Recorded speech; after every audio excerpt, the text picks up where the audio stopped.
What to do, YouTube? My name is Chase. This is Chase Down. First and foremost, I just want to get out the way.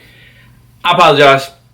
My bad. I had everyone in my corner telling me to post a video, and I said after I moved into this new crib, I was going to make more videos, but all the excuses in the world. I had all the excuses in the world.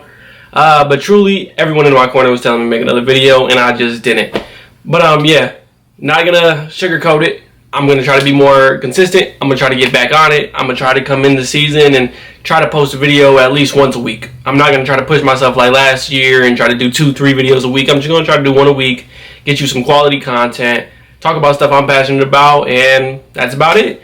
So, yeah, welcome back, guys. And from last season, it was great. We had Luka getting traded, AD getting traded, Shea won MVP, also winning the chip. New York bounced back after that first game, all the way making it to a deep playoff run. Ended up losing, but they look good too. And the Indiana Pacers making it all the way to the finals, which I did not expect myself. But when we jump into this offseason, it was decent. Houston picked up KD. Houston looks like a championship contending squad. San Antonio looks great with their picks in the draft. Getting De'Aaron Fox, Victor coming back from his shoulder injury. And the West just looks great. From top to bottom, it doesn't look very rough. There's a couple teams on the bottom, but as the West is, they will somehow get better in a couple years. But on the East side, it's a little iffy.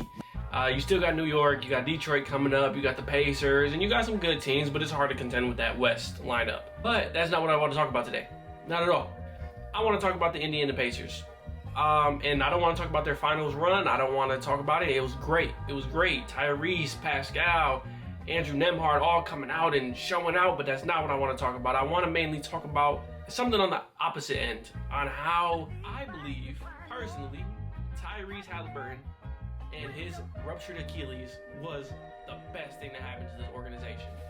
Not the best to happen to him. I wish nothing but the best for him, and I hope he gets healthy, but seeing KD come from these injuries and these other players coming from these injuries, it seems like every day, every time a new player gets there, they somehow recover and bounce back from it. So, nothing but the best for Tyrese, but I do believe this is the best thing for this Pacers organization and for Rick Carlisle and all these other players.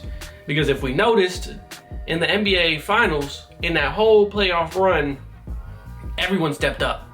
Andrew Nembhard and coming out and being that third option and essentially being that right-hand man to Tyrese Haliburton. Andrew Nembhard being that true 3-and-D that we all knew he was, and even splashing 8 threes, dropping I think 30 points in one of the games to come back and win against New York. Like, he was showing out. And then you have players like even in the finals run, Obi Toppin.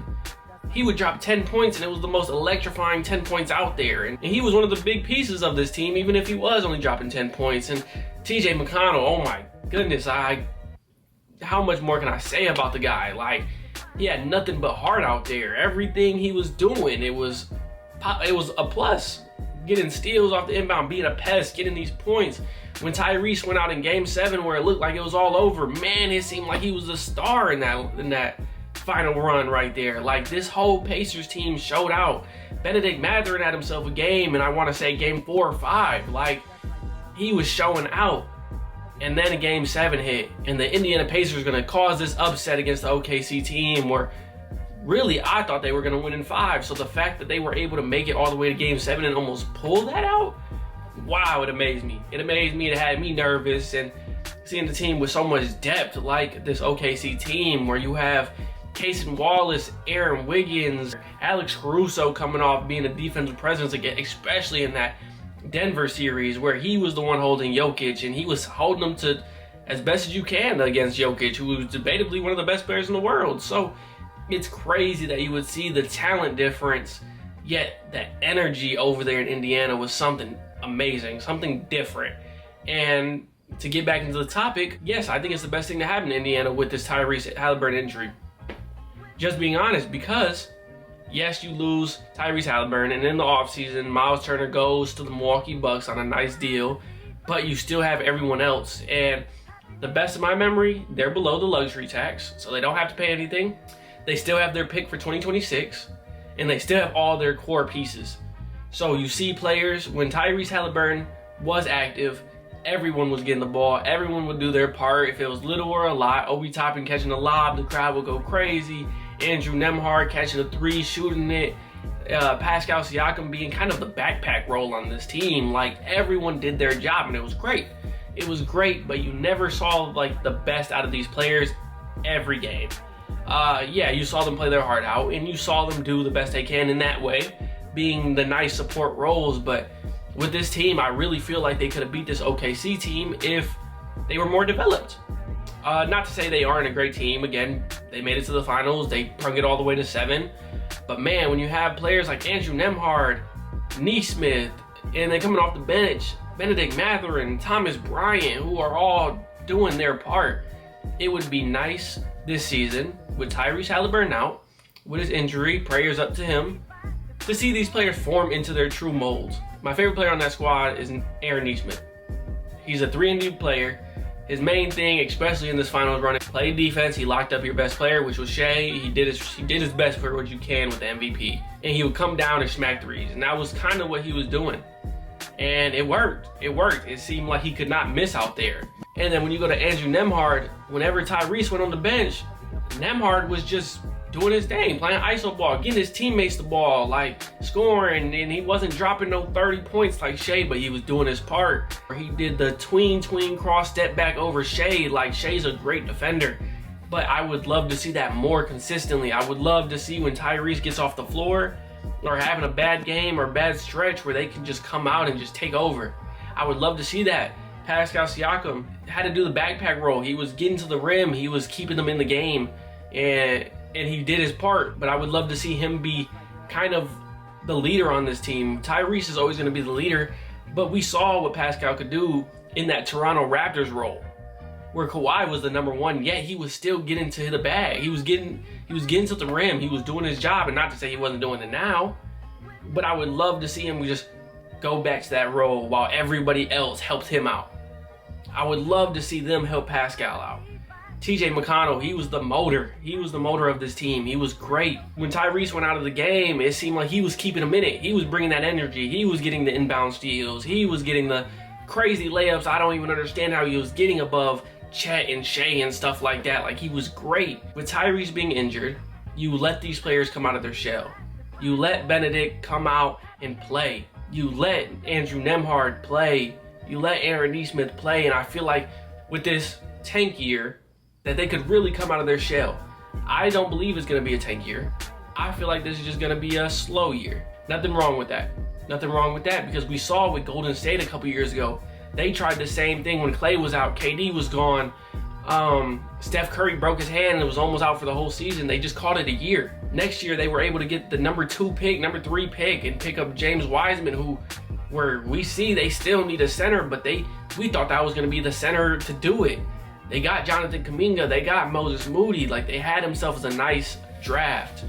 Yes, these players didn't pan out. Moses Moody not getting much starting time, and when he does play, he's only dropping a couple points. James Wiseman is now on the Indiana Pacers, and he's still struggling. He's more labeled as a bust now, but that was a great pick at the time. And then Kuminga, who's in his contract disputes, is still a great player. I would just like to see him on a different team. But when they did it, they had a COVID year. You couldn't see James Wiseman tapes. You couldn't get up close and personal with them where you could see the injuries, and you couldn't interview these players like you can now. So yes, they struggled with that, but they had the right idea. So when Golden State won that championship in 2022, 2023 area against the Celtics, they still came back, and everyone thought they were the favorite because James Wiseman was coming back. You still had Kuminga coming off the bench. So same for the Indiana Pacers, where Tyrese is out, you lose Miles Turner. It's almost the exact same situation where when the draft comes, they can pick up that center that they need. They could pick up that depth piece that they need. TJ McConnell's starting to get older, so you can pick up a bench piece. Or in free agency, when you're under the luxury tax like that, you have time to go pick up these nice young players or these vets to come to this team. Something, fill out those roles, because as of right now, you got Jay Huff, James Wiseman, Thomas Bryant, who are your centers, and they're not bad. They're just not who you want. And Miles Turner, don't get me wrong, he's a great player. He earned that money, but he didn't show out in the finals like you thought he would. You thought he was going to be a nice anchor for this defense and be a menace from the three. Like, he just didn't show up. So with him leaving and Tyrese gone for the year, I feel like this is going to be a nice building block year of everyone kind of showing out, coming into their shell of filling out their potential. So when Tyrese Haliburton comes back, when they hit the draft and when they hit free agency, I think this could be a very scary team. I really do. I still believe this is a championship contending team. I believe this little gap year isn't time for Pacers fans to panic. I feel like this is just going to be a great year for everyone to build on themselves, everyone to grow, and hopefully when the draft hits, they can find themselves a replacement at center, or when free agency hits, they can find themselves a nice replacement. Everyone's built up. Now you got a culture. You got Rick Carlisle, who's a great, phenomenal coach. You got a organization in the Pacers where the fans are always going to be there in attendance. Like this, Indiana is a basketball state. Every time they make the playoffs, the team is going to show out for them. So yes, prayers up to Tyrese Haliburton. I really hope he gets better. But man, I do believe this injury is the best thing to happen to this Pacers organization. I feel like they could do exactly what Golden State did, just better. Just better. They learned. They're going to get better. I just have all the faith in the world. So in 2 or 3 years from now, Tyrese is going to bounce back. This Pacer organization, I feel like, could make another run. It's not like the West where they have to constantly compete and they constantly have to make moves. This is the East. Jason Tatum's down for the year. Detroit's on the rise, and Indiana Pacers taking their gap year. So I feel like this is the perfect opportunity for them, for Tyrese to take a gap year and the Indiana Pacers to kind of collect themselves. And when Tyrese comes back and this team is fully back, they can ride that high again. I truly believe it, and I truly believe this is the best thing to happen to this Pacers organization. Yes, it's rough that you didn't get to win the championship this year, but there's no reason as a Pacers fan that you should keep your head down. I feel like it's all up from here. Just take a gap year, take a break, watch another team. But when y'all come back, I believe they are truly going to be a contender in the East again. So that's my video. That's why I believe Tyrese's injury is the best thing to happen to these guys. Thank you guys for joining me. I know this video, to me at least, recording it seems kind of put together and it doesn't seem very well, but let me get back into the groove of things. I'll give you guys more content. I got a lot of things written down on my phone already for topics, so please get on my ass if I don't post a video anytime soon or anything like that. Feel free to spam me. But I hope you guys enjoyed this video. My name is Chase. This is Chase Down. And I'll catch you guys in the next video.